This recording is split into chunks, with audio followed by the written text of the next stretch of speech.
Assalamualaikum warahmatullahi wabarakatuh. Perkenalkan, nama saya Ayu Priyana. Saya merupakan mahasiswi Ilmu Komunikasi Universitas Negeri Jakarta Angkatan 2018. Pada video kali ini, saya ingin membuat project 2 untuk mata kuliah Metode Penelitian Komunikasi Terapan yang diampu oleh Ibu Kinkim Yularti Subarsa Putri. Pada project 2 kali ini, saya akan menjelaskan beberapa hal pada proposal skripsi, khususnya pada bab 1 dan bab 2. Langsung saja, judul proposal skripsi yang saya ajukan adalah Pengaruh Iklan Layanan Masyarakat Tak Kenal Maka Tak Kebal tentang vaksinasi COVID-19 terhadap sikap masyarakat melakukan vaksinasi COVID-19. Studi pada mahasiswa Ilmu Komunikasi Universitas Negeri Jakarta. Selanjutnya kita masuk ke bab 1, pendahuluan. 1.1 Latar belakang. Iklan merupakan sarana pemilik brand untuk menyampaikan informasi. Hingga saat ini, iklan masih digunakan oleh para pengiklan untuk menyampaikan informasi mengenai produk atau jasa kepada khalayak mereka. Sederhananya, iklan berfungsi untuk mengubah persepsi khalayak akan suatu hal. Melalui iklan, para pemilik brand mampu mengirimkan pesan yang ingin disampaikan kepada khalayak mereka secara bersamaan dan menuju khalayak yang luas. Iklan layanan masyarakat hadir untuk memberikan pesan moral dan sosial guna membangkitkan kepedulian masyarakat akan suatu permasalahan. Untuk media iklan itu sendiri, televisi masih digemari untuk sebagai media memasang iklan. Dari data dari Nielsen Indonesia menunjukkan bahwa pada tahun 2020, presentasi belanja iklan media televisi mencapai angka 88 triliun rupiah atau sebesar 72%. Angka tersebut paling besar dibanding media lain seperti media digital, cetak, dan radio. Berdasarkan data tersebut, dapat disimpulkan bahwa media televisi masih menjadi salah satu media yang digemari untuk memasang iklan dibanding media-media lain. Selanjutnya, data dari Nielsen Television Audience Measurement atau TAM menyebutkan bahwa pada Maret 2020, rata-rata penonton TV meningkat 1 juta pemirsa dan durasi meningkat dari 4 jam 48 menit menjadi 5 jam 29 menit. Hal tersebut terjadi kemungkinan disebabkan karena pandemi COVID-19 yang terjadi mengharuskan masyarakat berada lebih lama di rumah. Oleh karenanya, kemungkinan khalayak mengakses dan menonton televisi menjadi lebih besar sehingga terjadi peningkatan pada rata-rata menonton televisi pada tahun 2020. Salah satu iklan layanan masyarakat yang beredar di stasiun televisi nasional Indonesia adalah iklan layanan masyarakat bertajuk Tak Kenal Maka Tak Kebal yang dikeluarkan oleh Kemenkominfo atau Kementerian Komunikasi dan Informatika Republik Indonesia. Isi dari iklan layanan masyarakat tersebut adalah perihal himbauan dan informasi mengenai vaksinasi COVID-19 di Indonesia. Seperti yang kita ketahui, pada saat ini masih terjadi pandemi COVID-19 di Indonesia, dan salah satu langkah untuk menanggulangi virus COVID-19 adalah dengan melakukan vaksinasi.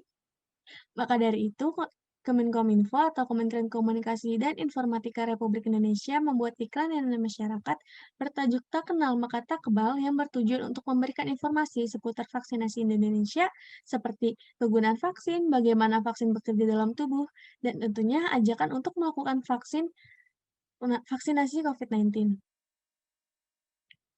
Oleh karenanya, peneliti tertarik untuk melakukan penelitian yang berjudul Pengaruh Iklan Layanan Masyarakat Tak Kenal Maka Tak Kebal tentang vaksinasi COVID-19 terhadap sikap masyarakat melakukan vaksinasi COVID-19. 1.2 Rumusan masalah. Rumusan masalah untuk penelitian ini adalah sebagai berikut. Yang pertama, bagaimana iklan layanan masyarakat tak kenal maka tak kebal tentang vaksin COVID-19. Yang kedua, bagaimana sikap masyarakat melakukan vaksinasi COVID-19. Yang ketiga, apakah terdapat pengaruh iklan layanan masyarakat tak kenal maka tak kebal tentang vaksin COVID-19 terhadap sikap masyarakat melakukan vaksinasi COVID-19. Selanjutnya, ada tujuan penelitian. Tujuan penelitian ini adalah yang pertama, untuk mengetahui iklan layanan masyarakat tak kenal maka tak kebal tentang vaksinasi COVID-19.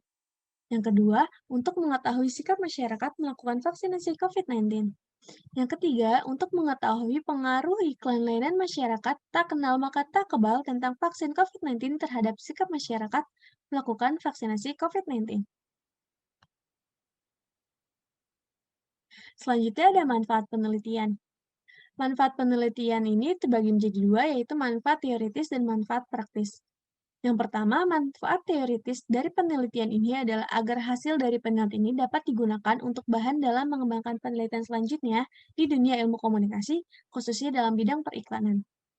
Selain itu juga, agar dapat memberikan penjelasan mengenai pengaruh iklan layanan masyarakat terhadap sikap masyarakat.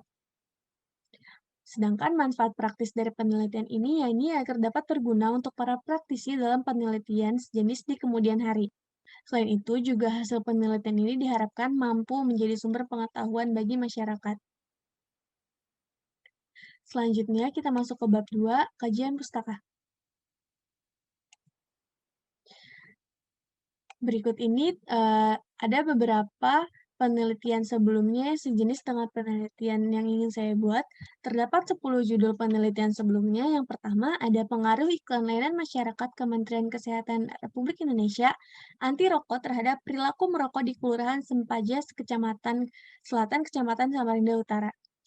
Penelitian tersebut ditulis oleh M.K. Maeda pada tahun 2013 dan terbit di e-Journal Ilmu Komunikasi Volume 1 Number 3. Penelitian yang kedua berjudul Kotra Kosong Kalau Jaga Diri terhadap Sikap Mahasiswa Fakultas Ekonomi Universitas Yapis Papua. Maaf, maksud saya, penelitian yang kedua berjudul Pengaruh Iklan Layanan Masyarakat HIV/AIDS Media Televisi versi Kotra Kosong Kalau Ko Jaga Diri terhadap Sikap Mahasiswa Fakultas Ekonomi Universitas Yapis Papua yang ditulis oleh Deli Noviandra Mustika dan Zakaria pada tahun 2014 dan terbit pada Jurnal Future, Jurnal Manajemen dan Akuntansi, Volume 1, Nomor 2. Selanjutnya, maksudnya penelitian yang ketiga berjudul Pengaruh Iklan Televisi Layanan Masyarakat Hemat Listrik PT PLN Persero terhadap sikap masyarakat dalam menggunakan listrik di Kelurahan Tiga Ilir, Palembang, yang ditulis oleh Wisnu Chandra Patista dan Desi Misnawati pada tahun 2016 dan terbit pada Jurnal Inovasi Volume 10 Nomor 2.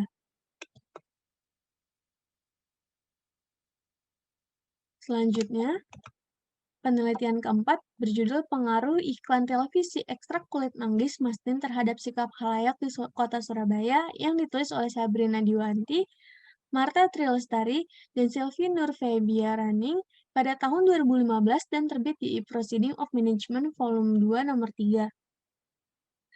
Penelitian tersebut menggunakan teknik penarikan sampel purposive sampling. Selanjutnya, penelitian yang kelima berjudul Pengaruh Iklan terhadap Sikap Konsumen Yamaha di Perguruan Tinggi Swasta Islam Kota Medan yang ditulis oleh Nadia Ika Purnama pada tahun 2018 di Proceeding Seminar Nasional Multidisiplin Ilmu Universitas Usahaan 2018. Pada penelitian tersebut, bertujuan untuk mengetahui pengaruh iklan terhadap sikap konsumen Yamaha di Perguruan Tinggi Swasta Islam Kota Medan. Hasil penelitian menunjukkan bahwa iklan berpengaruh terhadap sikap konsumen Yamaha di Perguruan Tinggi Swasta Islam Kota Medan. Selanjutnya, penelitian yang keenam berjudul Pengaruh Iklan Mers Perindo di RCTI versi November 2017 terhadap Sikap Partisipan Politik Masyarakat Surabaya yang ditulis oleh Ninik Makviro pada tahun 2018. Hasil penelitian ini menunjukkan bahwa terdapat pengaruh secara signifikan dari iklan Mers Perindo terhadap sikap partisipan politik di Surabaya.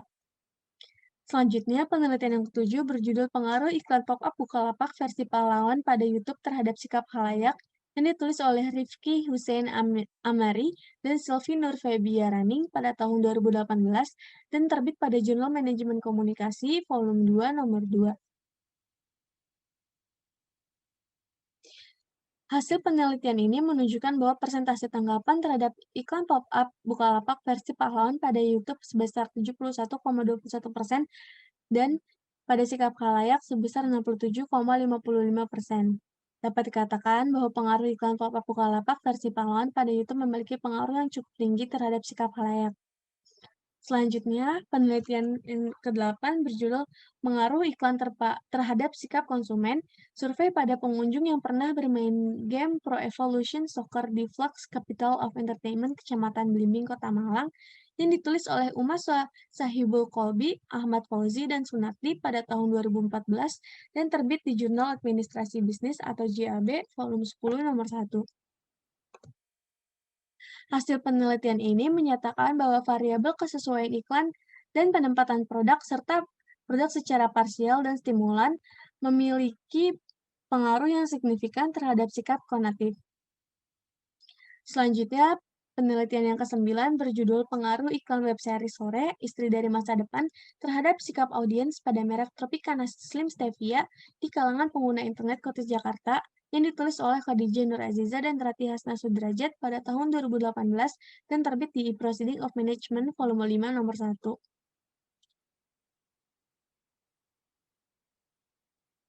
Hasil dari penelitian ini menunjukkan bahwa iklan web series Tropicana Slim Stevia dinilai efektif sebesar 67,6% terhadap sikap pada merek.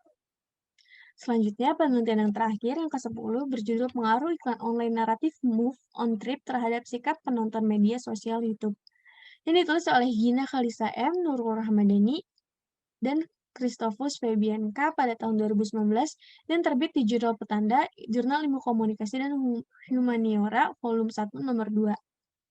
Hasil dari penelitian ini menyatakan bahwa adanya kontribusi yang diberikan oleh iklan online naratif dalam mendefinisikan jenis dari sikap penonton sebesar 55,9% dan sisanya 44,1% dipengaruhi oleh faktor lain di luar penelitian ini.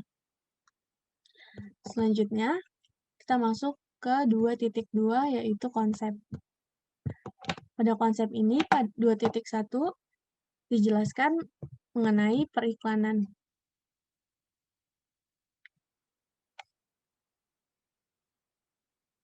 Periklanan diartikan sebagai salah satu teknik untuk memperlebar pasar dan memberikan peningkatan penjualan dengan tujuan agar menguntungkan penjual atau produsen, menurut Suhandang pada tahun 2016. Selanjutnya, periklanan juga dapat didefinisikan sebagai segala bentuk sajian dan promosi non-pribadi atas suatu ide, barang, atau jasa yang didasarkan oleh suatu perusahaan, menurut Astuti pada tahun 2018. Periklanan sendiri memiliki beberapa fungsi komunikasi yang sangat penting bagi perusahaan bisnis dan organisasi lain, yakni yang pertama, memberi informasi atau informing, yang kedua, mempersuasi atau persuading, dan yang ketiga, mengingatkan atau reminding, yang keempat, memberikan nilai tambah atau adding value, dan mendampingi atau assisting untuk segala upaya dari perusahaan, menurut SIM 2018. Sedangkan menurut Kotler pada 2007, tujuan dari periklanan adalah untuk memberikan informasi, membujuk, dan mengingatkan. Menurut Partisa dan Misnawati pada tahun 2016. Selanjutnya kita masuk ke 2.2.1.1 mengenai iklan layanan masyarakat.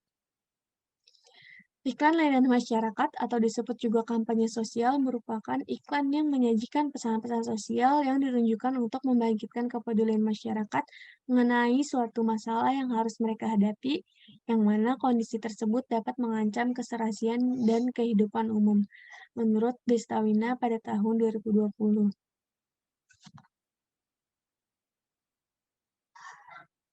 Terpaan dari iklan layanan masyarakat menghasilkan 3 jenis tanggapan, yaitu isi pesan iklan, sumber atau model iklan, dan yang ketiga eksekusi atau kualitas iklan. Selanjutnya kita masuk ke 2.2.2 teori SOR. Teori SOR atau Stimulus Organism Response menjelaskan bahwa efek yang ditimbulkan merupakan suatu reaksi khusus terhadap suatu stimulus khusus. Oleh karenanya, seseorang mampu memperkirakan dan mengharapkan kesesuaian antara pesan dan reaksi komunikan. Kemudian, menurut Zuraida, pada tahun 2009 dalam teori SOR, terdapat beberapa unsur, yakni yang pertama pesan atau stimulus, yang kedua komunikan atau organisme, dan yang ketiga efek atau respons. Penelitian ini memakai teori SOR dikarenakan terdapat keterkaitan dengan topik permasalahan pada penelitian ini. Dalam hal ini, isi pesan pada iklan layanan masyarakat dapat menimbulkan respon dan reaksi, selanjutnya pada tahap akhir menimbulkan efek yang mampu merubah sikap audiens. Selanjutnya kita masuk ke 2.2.3 mengenai sikap. Sikap menurut Albert dalam Suryani pada tahun 2008, sikap merupakan suatu predisposisi yang dipelajari untuk memberikan respons atas suatu objek dalam bentuk suka maupun tidak suka, menurut Duyanti et al. 2015. Selanjutnya, menurut Suryoto pada tahun 2014, sikap merujuk pada suatu tujuan yang dihadapi dalam bentuk tindakan, ucapan, perbuatan, ataupun emosi seseorang. Sikap terhadap iklan sendiri terdiri dari 3 komponen, yaitu kognitif, afektif, dan konatif. Selanjutnya, kita masuk ke 2.3 mengenai variabel penelitian. Terdapat 2 variabel pada penelitian ini, yakni variabel bebas atau X dan variabel terikat atau Y. Variabel bebas atau X pada penelitian ini adalah iklan layanan masyarakat dan variabel terikatnya pada penelitian ini adalah sikap. Selanjutnya kita masuk ke 2.4 model penelitian. Variabel X, iklan layanan masyarakat, menurut model ini mempengaruhi variabel Y, yaitu sikap. Selanjutnya, pada 2.5 kita akan membahas hipotesis teori. Hipotesis teori pada penelitian ini adalah terdapat pengaruh iklan layanan masyarakat tak kenal maka tak kebal tentang vaksinasi COVID-19 terhadap sikap masyarakat melakukan vaksinasi COVID-19. Sekian presentasi bab 1 bab 2 untuk proposal penelitian atau skripsi yang saya ajukan. Selanjutnya di sini ada daftar pustaka referensi yang telah saya gunakan. Kurang lebihnya mohon maaf. Assalamualaikum warahmatullahi wabarakatuh.